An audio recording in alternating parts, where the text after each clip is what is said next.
శ్రీదేవి భాగవతం. గురువైన సూతుడు సౌనకాది మహామునులకు దేవి భాగవతాన్ని ఇలా వివరిస్తున్నాడు. హయగ్రీవావతారం. చాలా కాలం పూర్వం హయగ్రీవుడు అనే రాక్షసుడు ఉండేవాడు. వాడు అన్నపానాలు అన్ని భోగాలు వదిలేసి మాయా బీజాత్మకమైన ఏకాక్షర మంత్రంతో ఆ దేవి గురించి తపస్సు చేశాడు. సర్వభూషణ భూషితమైన తామసీమూర్తిగా ఊహిస్తూ అతడు చేసిన తపస్సుకు సంతసించి సింహవాహనం అధిరోహించి అమ్మవారు ప్రత్యక్షమయ్యారు. చావులేని వరాన్ని ఇవ్వమన్నాడు రాక్షసుడు. తాను ఏర్పరిచిన జనన మరణ ధర్మాన్ని తానే అతిక్రమించడం జరగదని చెప్పింది దేవి. అప్పుడా రాక్షసుడు అతి తీవ్రంగా ఆలోచించాడు. ఒక నిర్ణయానికి వచ్చాడు. లోకమంతా నా పేరు హయగ్రీవుడు కనుక హయగ్రీవుడు అంటే గుర్రం తలకాయ కలవాడు తప్ప ఇంకెవరు నన్ను చంపకుండా ఉండేలా వరం ఇయ్యి అన్నాడు. తదాస్తు అనేసి తరలిపోయిందా తల్లి. హయగ్రీవుడు నవ్వుకున్నాడు. గుర్రం తలకాయతో ఎవడూ ఉండడు కాబట్టి తన్ని ఎవరూ చంపలేరు. అమ్మవారిని బుట్టలో పెట్టి భలే వరం సంపాదించేశాను అని మురిసిపోయాడు. వరబలంతో బలిశాడు. ఆ బలుపుతో ఉచ్చం నీచం మంచి చెడ్డ విస్మరించి ప్రవర్తించసాగాడు.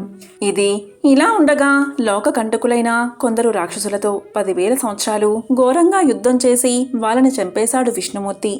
బాగా అలసిపోయి ఉండం చేత ఒక పవిత్రమైన సమతల ప్రదేశాన్ని ఎంచుకుని ధనసు 2 కొనలు ఆనేలా పెట్టి ఆ వింటి మీదే తలపెట్టుకుని పద్మాసనం వేసి పడుకున్నాడు. ఇట్టే నిద్ర పట్టేసింది ఆయనకి. అదే సమయంలో బ్రహ్మ ఇంద్రుడు మొదలైన దేవతలంతా యజ్ఞం చెయ్యాలి అనుకున్నారు. ఆ యజ్ఞానికి విష్ణువును ఆహ్వానించడం కోసం వెతుక్కుంటూ బయలుదేరారు. ఎట్టకేలకు విష్ణువును సందర్శించారు.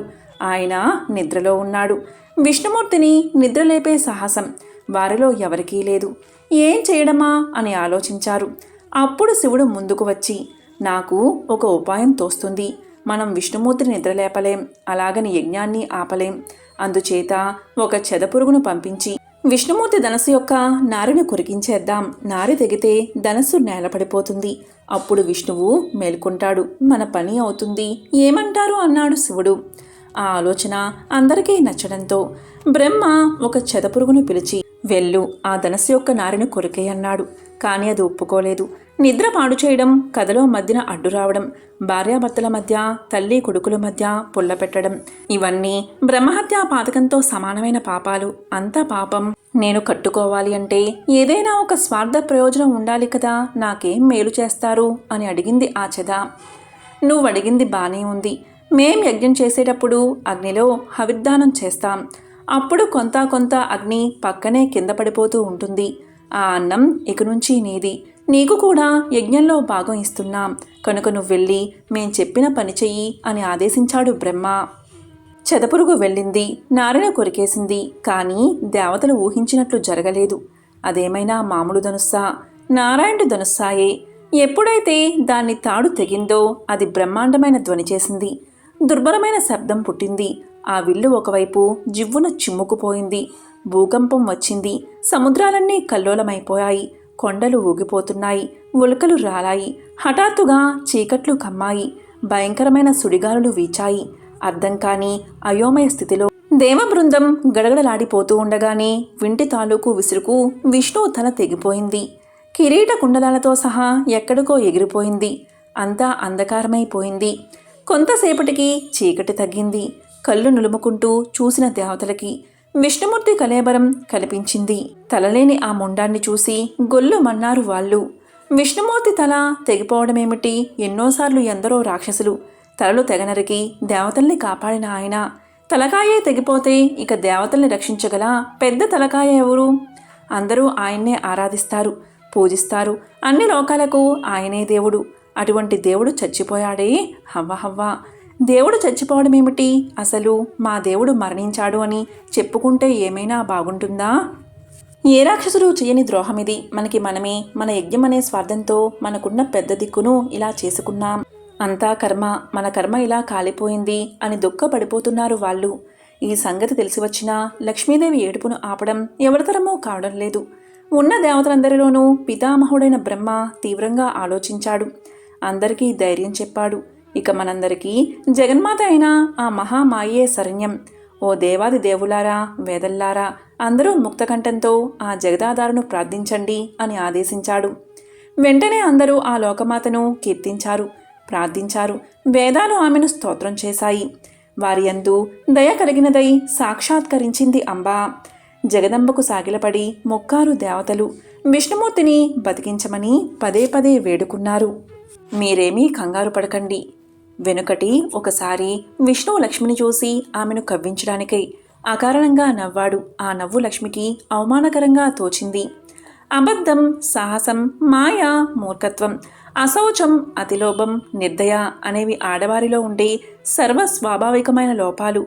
అవే లక్ష్మిలోనూ ఉన్నాయి. ఆమెను తామసత ఆవహించింది. విష్ణువు తనకి సవతిని తెస్తాడేమో అనే తప్పుడు ఆలోచన చేసింది. ముందు వెనుకలు ఆలోచించకుండానే నీ తల తెగిపడిపోను అని విష్ణువును తిట్టింది. కాలయోగం వల్ల ఆ తిట్టు ఇప్పుడిలా ఫలించింది. మీరు దిగులు మాని వెంటనే ఒక గుర్రపు తలను తెచ్చి విష్ణువు యొక్క మొండానికి అతకండి. విష్ణువు యొక్క అసలు శిరస్సు ఏ సముద్రంలో పడిందో వెతకండి.